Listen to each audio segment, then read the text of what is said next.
warahmatullahi wabarakatuh. Salam Om Swastiastu, Namo Buddhaya, dan salam kebajikan.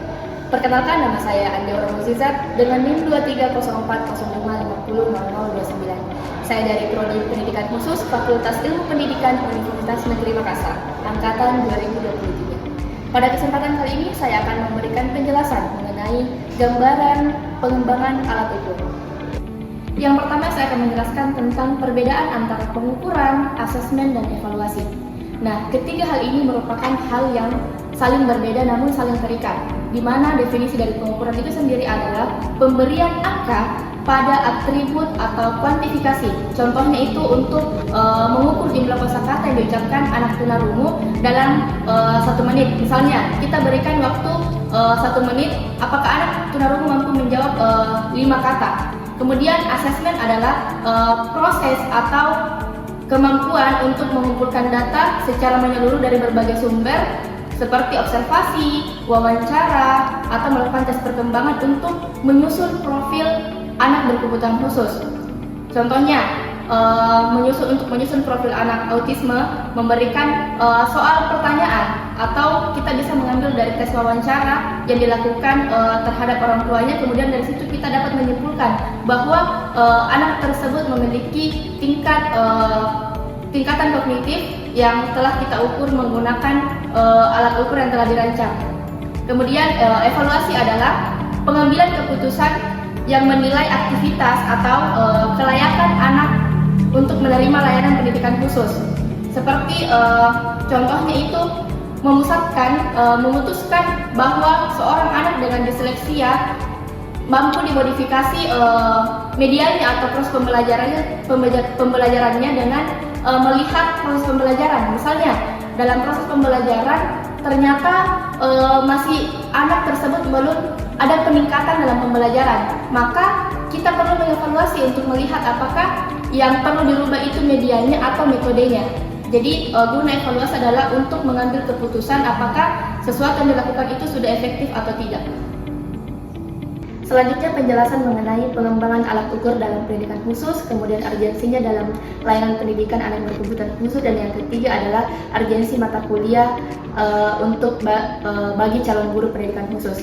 Yang pertama adalah pengembangan alat ukur dalam pendidikan khusus adalah proses merancang dan menyusun instrumen seperti tes, skala perilaku, daftar cek, rubrik, atau pedoman observasi yang disesuaikan dengan kondisi dan kebutuhan yang diukur atau diuji. Nah, uji validitas dan reliabilitas ini serta modifikasi formal, misal menggunakan gambar untuk anak tunarungu dalam pembelajaran. Nah, untuk anak tunanetra dengan kondisi low vision bisa memberikan huruf-huruf yang lebih besar atau huruf yang lebih besar agar dapat dijangkau oleh anak tunanetra. Kemudian adapun tujuannya adalah agar alat ukur ini benar-benar dapat mampu menangkap dan sesuai dengan kemampuan dan hambatan anak berkebutuhan khusus secara akurat tanpa diskriminasi. Selanjutnya yang kedua, yaitu urgensi dalam layanan pendidikan anak berkebutuhan khusus. Nah, alat ukur yang tepat sangat mendesak karena anak kebutuhan khusus memiliki karakteristik yang heterogen dan seringkali tidak dapat diukur dengan tes standar seperti anak-anak pada umumnya.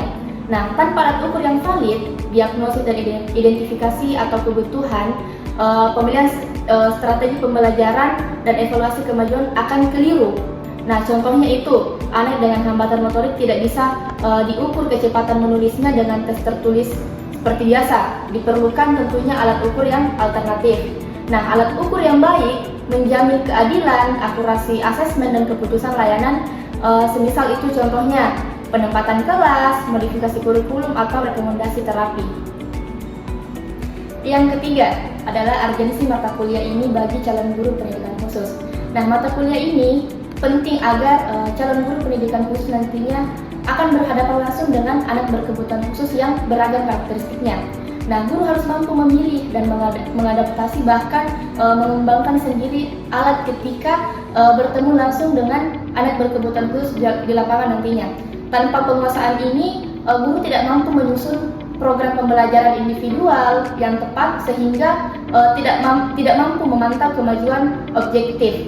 Nah, dari sini juga rentang akan mengalami pengukuran yang bias. Kemudian melakukan asesmen yang bias juga tentunya tidak akan valid, dan objektivitas subjektif dan rentang melakukan asesmen yang bias serta tidak valid. Nah, objektivitas serta pentingnya dalam pengembangan alat ukur dalam pendidikan khusus. Selanjutnya menjelaskan mengenai prinsip validitas, reliabilitas, objektivitas, serta pentingnya dalam pendidikan khusus. Yang pertama adalah validitas.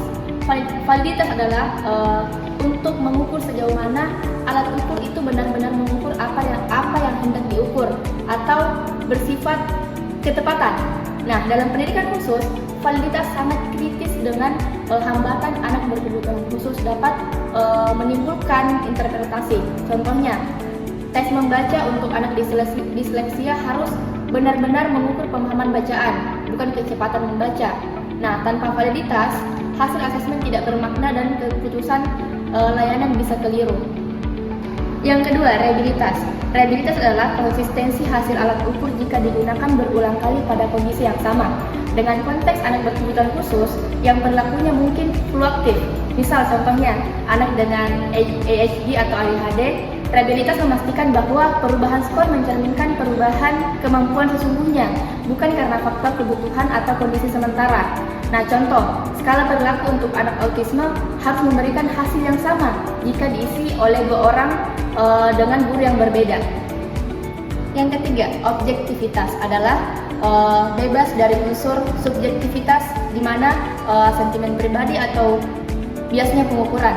Nah, dalam pendidikan khusus ini sangat penting karena guru atau asesor mungkin memiliki ekspektasi yang rendah terhadap anak berkebutuhan khusus, atau bisa terjadi bias yang negatif ataupun sebaliknya. Nah, objektivitas ini dapat mencapai melalui petunjuk penilaian yang jelas seperti rubrik, kunci jawaban, atau kriteria skorsing. Contohnya, tes motorik halus untuk anak cerebral palsy harus diskor berdasarkan kriteria gerakan fungsional dan bukan opini asesor tentang seberapa baik. Nah, selanjutnya, instrumen untuk mengukur aspek sosial pada anak autis harus mempertimbangkan karakteristik mereka seperti defisit komunikasi sosial, keterbatasan timbal balik, kesulitan memahami perspektif orang lain, serta sensitivitas sensorik.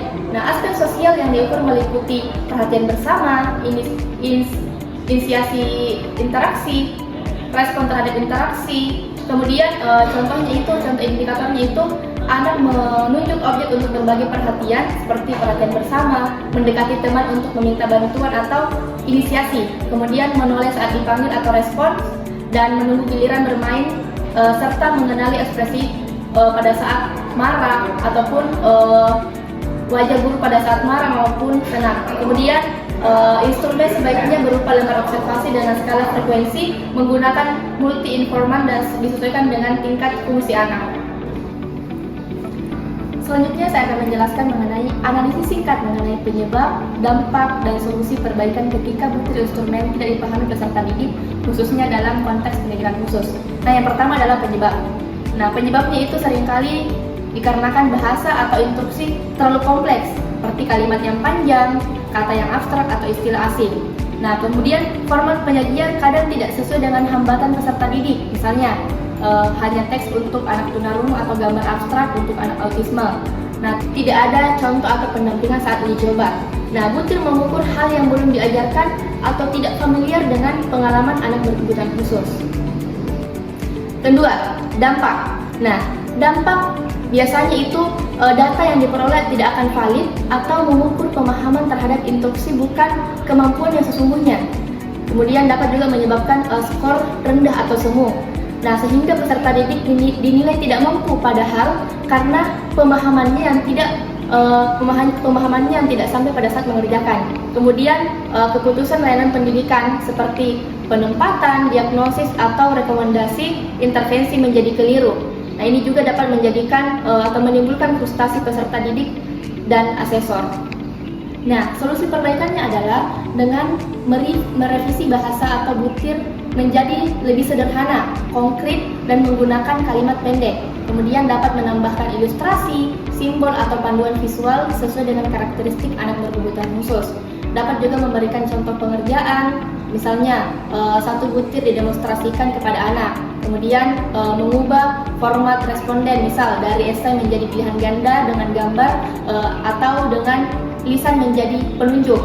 Kemudian dapat juga melibatkan guru pendamping atau orang tua untuk memahami keseharian anak berkebutuhan khusus dalam proses telaah butir sebelum uji coba ulang. Terima kasih. Assalamualaikum warahmatullahi wabarakatuh.